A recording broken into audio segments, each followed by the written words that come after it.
I just hit a brick wall whenever I'm building a rig, and I hit this one job, and that is bodywork. I don't know if it's like, I know it's because I don't like doing it. I just don't know if that's the only reason why, or if it's just because it's monotonous and tedious, or whatever the reason. But whenever it comes to, you know, panel replacement, rust repair, anything like that, I hit a brick wall and I just stop. And I think that's one of the reasons why this wagon's been kicking around for so long, is just because I know it's been going to be a mountain of bodywork.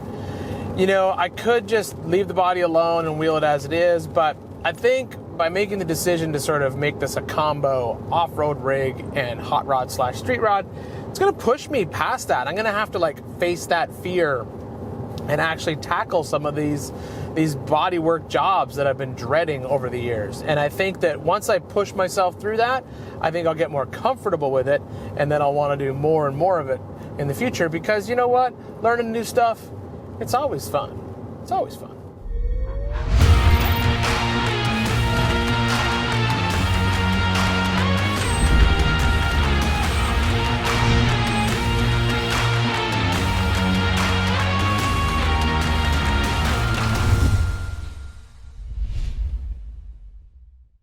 I feel like I'm really kind of embracing this whole hot rod style right now.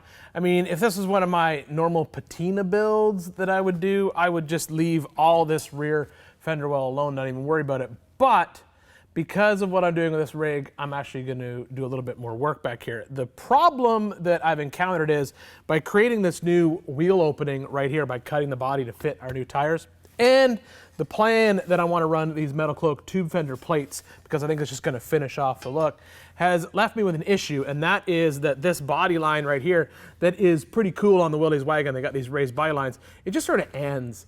And I could just leave it alone and have this bare steel here, but that's not what I'm doing this rig. This rig is like, I'm fully committed to this hot rod look, so I need to finish this.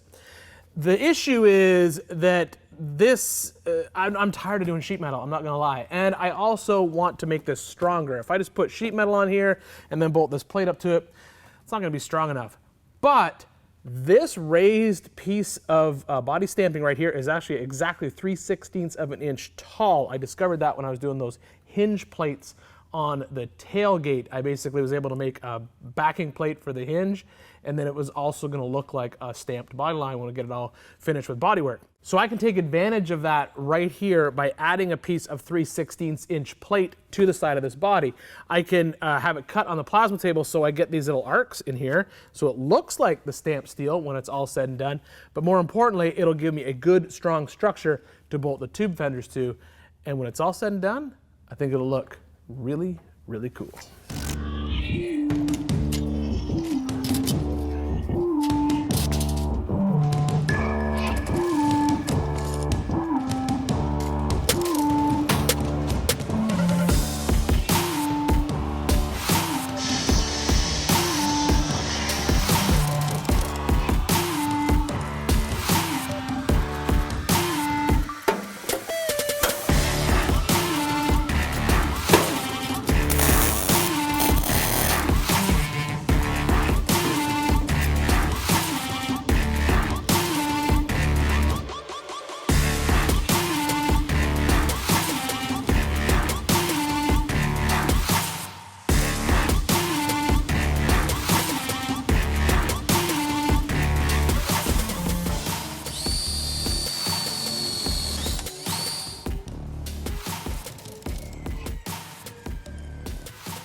Working our way forward along the body, there's a couple things I need to deal with here. You can see how these now, and how this new body line here looks really good, and the metal cloak flare is going to sit nice and flat.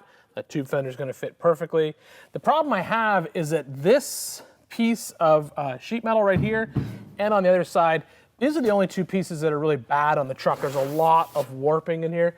Part of that's my fault because when I was putting the bracing on the inside, I think I gave a little too much heat with the welder. Also, when all the structure was cut out inside, I think a lot of the pressure was put on this one panel, but all that's back in there now. I have to remove all this. It's just beat up, it's crushed, it's no good. So I need to basically take this 3/16. I'm gonna run it all the way along the bottom, to replace this body line, basically recreate it. I'll pull it up into this section right here, and that'll look good. And then I'll actually even continue it down along the bottom of the door. That'll give me something good and strong to mount my rock slider to. But I think at the same time, I think I may cut this whole sheet out. I think it's gonna be easier if I just come in here and basically remove this entire piece of metal, trying to sort of keep it where it's at its flattest, which is kind of up here and down here, and then just replacing this with a whole new piece of metal. That way I can also get it behind this piece of 3/16 right here. So that's what I'll do. I'll make this little chunk right here. It's gonna go up here and then come down. I might put a joint right there. But yeah, that's the next step.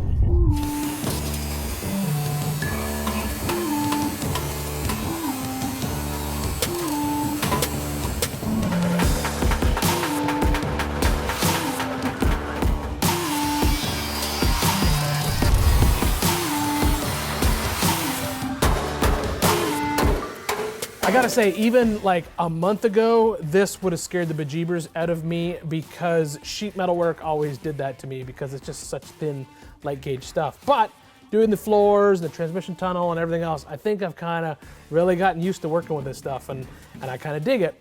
I know this is the right decision, because the minute I did that vertical cut, I basically saw the panel relax and get back into shape, and now it just has the normal crown that these trucks have. They kind of roll, the body gets fat in the middle and then pulls back in, kind of like a JK, which is kind of ironic to put on a JK chassis. But now what I'm gonna do is I'm gonna basically cut a piece of 18 gauge sheet metal that'll just fit in this space.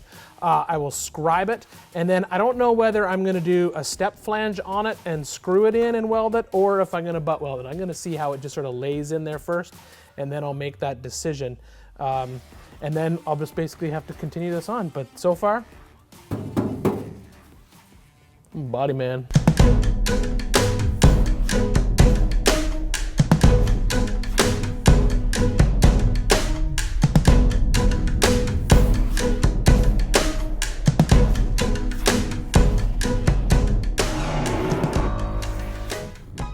I want to put some type of rock slider on here, and then I'm going to tie it in to all this 3/16" plate that I'm adding to the side. That's just gonna make it good and strong. I'm actually gonna do something pretty cool up here with the front with the plate. I just had a brainwave on it. I'll show you that in a second. I actually have a complete unwelded rock slider kit for a Jeep JK that I got from the guys at Metal Cloak. And I got that from them since I figured I've got the Metal Cloak fenders in the front, Metal Cloak tube fenders going on the back. Why not go ahead and just make the Metal Cloak JK rock sliders work on this rig as well. So the plan is I'm just gonna keep the 3/16" plate coming up. That'll also help me clean up this door gap right here. It's a little messy. That's just a hot rod thing, I guess. That's what I'm that guy now. I'm a hot rod guy. I'm checking my gaps and stuff. And then plus it'll give me something strong to tie the rock slider into. Just gotta cut more steel.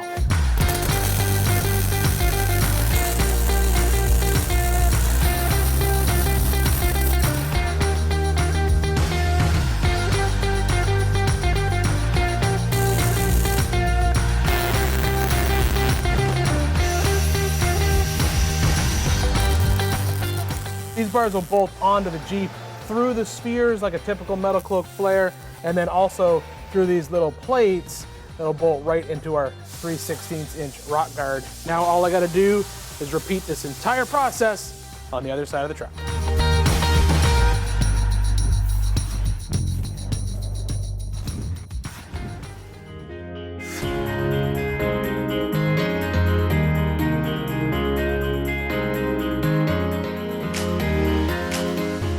I said in the beginning that bodywork was definitely not my cup of tea, but I've got to say, after spending more time working with this sheet metal, I think I've kind of got my groove about it. Definitely the right decision was to cut up a huge chunk of this body in order to replace it with new sheet metal, and I really like how the 3/16" plate is basically redesigning the body lines on this rig. And the coolest part is these rock sliders and tube fenders are going to look great once they're powder coated to match our wheels. Thanks once again for hanging out with me here in the Big Tire Garage. After all this work, I have definitely earned an adult beverage. We'll see you next time.